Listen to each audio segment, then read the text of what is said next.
Chapter 9. The Spring Campaign. With the approach of spring 1864, increasing activity in all departments in preparation for the coming campaign was everywhere apparent, both in the Union and Confederate armies. To those of us within the limits of the Cavalry Corps, this was most emphatically discernible. All was hustle and activity.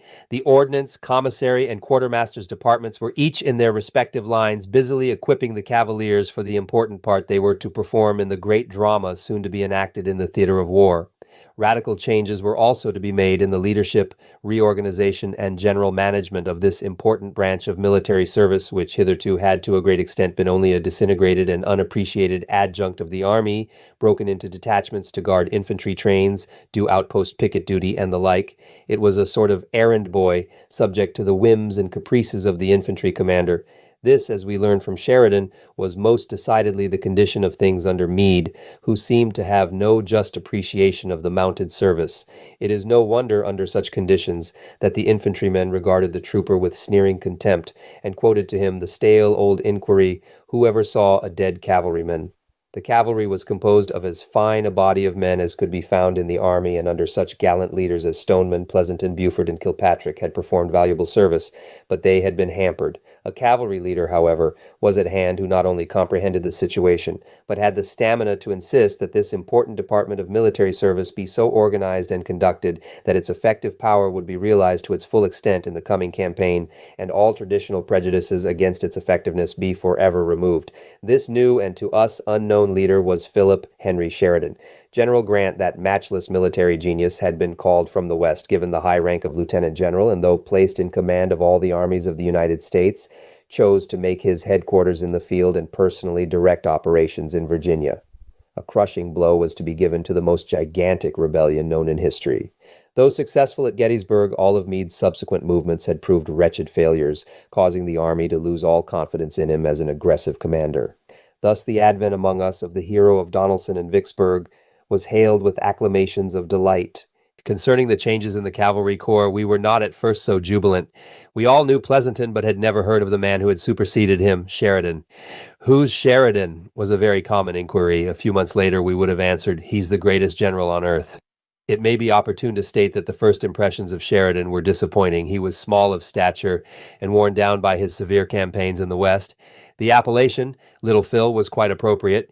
It is with great distinctness the writer recalls his first glimpse of this little great soldier. While on detail lettering the brigade headquarter tents, a dozen or more officers, General Merritt among them, rode up and dismounted. One of the number was noticeably of smaller stature than the others, and particularly conspicuous on account of the high cavalry boots he wore, reminding one of a little 6-year-old boy toddling about in the boots of his father. A group of soldiers had gathered where we were at work, one of whom remarked, "There's Sheridan." "Which one of them?" "That one with the big boots." "What?" exclaimed another in astonishment. "You don't mean that little rat terrier?" April 6, 1864, he formally assumed command of the Cavalry Corps, consisting of about 12,000 officers and men, and entered with energy upon the task of putting it in the best possible shape.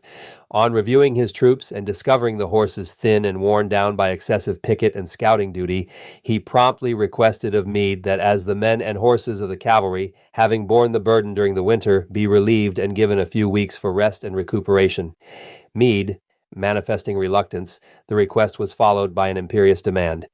The Assistant Inspector General said officially, "The horses are used up and in a deplorable condition for active duty in the field. Having performed heavy outpost duty in all sorts of weather, it has been impossible to keep the animals in proper condition, and I am decidedly of the opinion that the best interest of the service demands they be given opportunity to rest.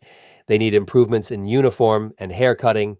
Their unreliable Joslin carbines should be turned in, and the regiment supplied with others." This exchange occurred a few days later, the regiment being armed with the then famous Spencer 7-shooters, thus increasing our effectiveness sevenfold. April 13th, from commanding the brigade, Colonel Gibbs was returned to his regiment, General Merritt to the brigade, and Torbert to the 1st Division, to which our brigade, the reserve, belonged. About this time, the inflexible fidelity of Colonel Gibbs to his regiment regiment was put to a test. There being an insufficiency of horses to supply the brigade, General Merritt proposed having the 1st New York Dragoons dismounted and our horses turned over to the regiments of regulars. This unjust proposition exasperated the men and was indignantly resented by Colonel Gibbs. His steadfastness triumphed, and we were saved the humiliation of hoofing it in order to let men ride whose chief characteristic was cowardice and blackguardism. April 23rd, we vacated our quarters at Mitchell's Station and moved a couple of miles toward Culpeper and not far from Pony Mountain. The weather was warm and pleasant, and all nature was clothed in the hues of spring. Our poor, tired, and emaciated horses were given 8 or 10 days of comparative rest, and even in so short a time, their improved condition was apparent. Pony Mountain, while in this camp, hundreds of the soldiers improved the opportunity to visit the signal station on the summit of this isolated mountain, from whence could be obtained a magnificently comprehensive view of the two great contending armies. May 1st, a company of us made the ascent, which was decidedly romantic. Following winding paths and clambering up steep slopes of rocks, we were at last rewarded by a view truly picturesque and grand. To the north, east, and west were spread out the vast encampments of the Potomac Army extending 20 miles. To the south, across the Rapidan, could plainly be seen the equally vast army of the enemy. Below us lay the village of Culpeper, while the snowy peaks of the Blue Ridge loomed up in the distance. It was the sight of a lifetime. Probably no better view was ever obtained of the two contending armies. Never before did we have a proper conception of their magnitude. With the aid of field glasses, we peered into the rebel camps and discovered that there, as well as in our own, great activity prevailed. Fortunately, in the Signal Corps, we found an old acquaintance who obtained permission for us to use their powerful telescope. As we were about leaving, he called us back, saying, "Come quick, I've got Lee." Although the rebel chieftain was about a mile distant, he seemed scarcely 10 feet from us, and as he conversed with some officers in front of his tent, we could plainly see their eyes and the movements of their lips. Our close proximity to Culpeper gave the boys an excellent opportunity to study the characteristics of our great commander. If any at first had him in mind as a pompous and handsomely uniformed general, abundantly decorated with gold lace, epaulets, feathers, and brass buttons, with a great swing of staff officers and orderlies, one glimpse of that plain, quiet-appearing man quickly dispelled all such notions. Though exalted by his government to the highest position of military authority, he was unassuming in his demeanor and toward the rank and file of his army kind and considerate. Hundreds of instances are on record of his personal kindness to private soldiers, and no worthy soldier was ever tied up by the thumbs for personally addressing him, as was once done by a certain brigadier general, not of, but well known to, the Dragoons. The following from Comrade Bishop is opportune personal recollection of General U.S. Grant, San Francisco, California, June 5, 1899. During the winter and spring of 1863 to 64, while the 1st New York Dragoons were encamped at Mitchell's Station, Virginia, doing picket and scout duty along the Rapidan, the writer had obtained permission to visit Washington and was provided with passes good for 3 days to enable him to do so. Accompanied by a comrade who also had the necessary passes, we arrived in Culpeper early one morning, where we expected to take the train for Washington, but were told that on account of the giving away of a bridge across the Rappahannock River, no train would leave for Washington until the next morning. This would make our passes worthless, so we concluded to wait around the station and see if something would not turn up. Along toward noon, we learned that a special train would soon start to carry General Grant and staff to Washington, and we determined to go with it.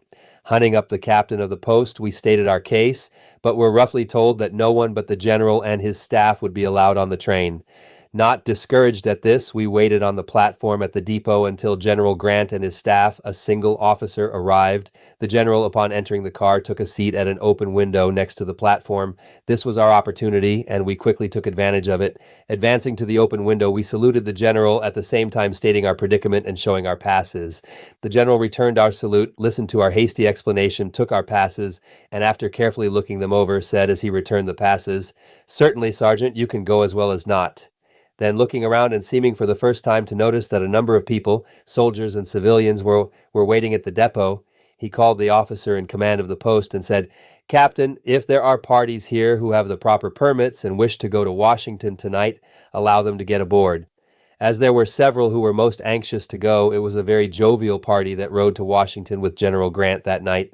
This willingness to oblige one and all at all times and places is to me one of the finest characteristics of our great commander, U.S. Grant.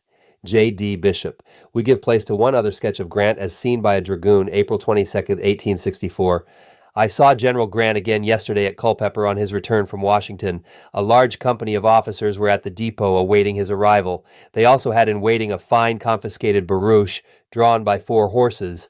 But he evidently did not fancy so much style, preferring to walk to his headquarters while the vehicle went away empty. You would be surprised to see what a commonplace man he is, so far as outward display is concerned. Were it not for his military suit, he might easily be taken for one of the well-dressed northern farmers that have visited our camps of late, instead of the man upon whom so much now depends as commander-in-chief of our armies. During the closing days of April, all superfluous personal effects and camp baggage were sent away, leaving us in light marching order. Early Wednesday morning, May 4th, we struck our tents and moved out upon the famous Spring Campaign of 1864. It should be borne in mind that this is not intended as a history of the war, but simply a narration of incidents connected with the regiment. The details of this great campaign can be obtained from the personal memoirs of Grant and Sheridan and from all general histories of the Civil War. On the morning of the 5th, we crossed the Rapidan at Ely's Ford and encamped that night near the old Chancellorsville battlefield. For the first 2 or 3 days, Torbert's division guarded the great trains of the army, but on the 7th we were pushed to the front. Terrific fighting had been going on for 2 days, in which our infantry and 2 divisions of cavalry were engaged. Our first severe engagement occurred at Todd's Tavern, and it was of the most sanguinary character, the 1st New York Dragoons, sustaining the heaviest loss of any cavalry regiment in any one engagement during the entire war, says Lieutenant Flint in his little regimental history. At 3 p.m. the regiment is dismounted and moved across the country for more than a mile at the double quick when the enemy are met. With a terrible yell, the dragoons go to work, loading and firing their carbines with the utmost rapidity and with deadly effect. The air seems filled with leaden missiles from either side. For a while the issue is doubtful, for support comes up tardily, but still the desperate, though unequal conflict is kept up with unabated fury. Night closes in upon the scene. Over 80 of the dragoons lie upon the ground, either killed or severely wounded. The support has arrived, and the day is won. An aide-de-camp who witnessed the affair remarked to General Sheridan, "I never saw men fight with such desperate valor as did the 1st New York Dragoons. The men fought like demons." On the following morning, the battle is renewed with great fury, the enemy being dislodged from his first line of works and driven to Spotsylvania. See Colonel Fox's 300 Fighting Regiments. In response to my request for incidents, an officer of the regiment and a participant sends the following. At the Battle of Todd's Tavern, in which the 1st New York Dragoons lost so heavily, General Meade very inconsiderately, and in the face of a strong protest from Sheridan, near nightfall sent in a small force of dismounted cavalry with their carbines to attack Lee's infantry, stationed in overwhelming numbers behind log breastworks. Notwithstanding the immense disadvantage in numbers, our heroic troopers charged up to the very breastworks, poking their carbines between the logs and firing at close range, eventually setting the works on fire. The Confederates, discovering by the light of blazing logs that the dismounted cavalry were not properly supported, swarmed around on either flank, capturing the remnant of the forlorn hope not stricken down by death or wounds. Companies I and F suffered most severely, the loss in Company I alone being 24, killed, wounded, and prisoners. I particularly recall the circumstances of some of them. Corporal Emerson Rood of Company Y was literally shot to pieces, but was carried off the field to die a few days later at Fredericksburg. When captured, Josiah H. Flint had only the barrel of his carbine left, the stock having been shot out of his hands. He and Hiram J. Woodward were fighting side by side when captured, and both these noble boys sleep in unknown graves in Andersonville. Both belonged to a fighting race whose sturdy ancestors answered to roll call at Bunker Hill, Yorktown, and Lundy's Lane. On the morning after the slaughter at Todd's Tavern, says Lieutenant Flint, I overheard Lieutenant Colonel Thorpe making a verbal report of the battle to Colonel Gibbs, then commanding the brigade. Colonel, it is a sore task for me to tell you that your regiment has been badly cut to pieces, that we have lost nearly 100, killed, wounded, or captured. Officers Britton, Lewis, West, and Abbott are prisoners. Colonel Gibbs, deeply affected and hardly able to control his voice, inquired whether any of his men ran. On being assured in the negative, he replied, I knew they wouldn't. Captain Britton writes, had not the regulars failed us there as they did at Manassas, Colonel Thorpe would have turned the rebel flank and accomplished the desired object without such fearful slaughter. It is proper here to notice that according to Sheridan, the bloody battles of Todd's Tavern and Spotsylvania need not have occurred but for Meade's unwarranted interference with Sheridan's well-laid plans. It was also in connection with this that the fiery, wordy encounter between Meade and Sheridan occurred. Of this lively tilt, Sheridan says, Meade was very much irritated, and I was none the less so. One word brought on another until I finally told him that I could whip Stuart if he, Meade, would only let me, but since he insisted on giving the cavalry directions without consulting me, he could henceforth command the cavalry corps himself, that I would not give it another order. Meade complained to Grant that his new cavalry commander was an obstreperous fellow, and says he can knock hell out of Stuart. Did he say so? Asked Grant. Then let him go and do it. Meade took the hint and issued orders accordingly, resulting in Sheridan's first great raid, which we will follow in the next chapter. While we were off upon the raid, the two great contending armies were grappling each other like wild beasts amid the dense thickets and bewildering mazes of the wilderness. The carnage was frightful, and the dead lay everywhere, in the underbrush, in trenches, along the roadsides, or wherever death overtook them. The Union army had met with appalling losses, but Grant had no idea of following the old custom of withdrawing to reorganize. His grasp upon the adversary did not relax, and Lee began to realize that he had at last met his master, and thereafter, if any retreating was to be done, the Confederates were the parties to do it. So, too, Jeb Stuart's cavalry, regarded even by Grandmother Meade as invincible, were soon to realize that their prestige was forever gone. The following incident from an old dragoon, Captain G. Wiley Wells of Company G, will doubtless be read with interest. Romantic capture of a rebel lieutenant. I have in mind an incident which may be interesting and laughable if told in the history. It is as follows. In May 1864, when Grant crossed the Rapidan and commenced his wilderness campaign, our regiment passed over and the brigade camped in the rear and on the right flank of the army. I was ordered about 3 p.m. to establish a picket line and to scout over the interior of the lines up to where the brigade was encamped, visiting all houses and learning who the occupants were. I was captain, commanding a squadron, and taking my orderly, I started on my mission. The country was thickly wooded, with now and then a cleared patch containing a small log house with a board roof. On riding up to one of these houses, a lady of about 55 years came to the door and appeared very much surprised at our approach. Leaving my horse in charge of the orderly, I dismounted and approached the door, receiving from the old lady a polite invitation to come in. The house contained but one room, and there I found a handsome young lady dressed in colored silk, something unusual in the South at that time. I inquired who occupied the house with them and how near and in what direction the next neighbor lived. The young lady answered my questions in a pleasant way, also informed me that she was unmarried and had but recently come from Lynchburg to make her aunt a visit. She said there was only one neighbor and pointed out the direction. I, however, noticed a bridle path leading the other way and inquired where it led.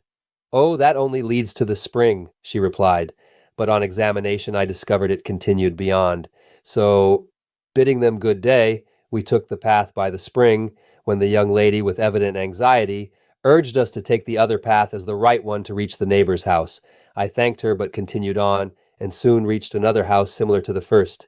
In dismounting, the noise of my saber brought a middle-aged woman to the door, who, throwing up her hands, ejaculated, "Mercy on me! Where did you all come from? Is the Yankee army here?"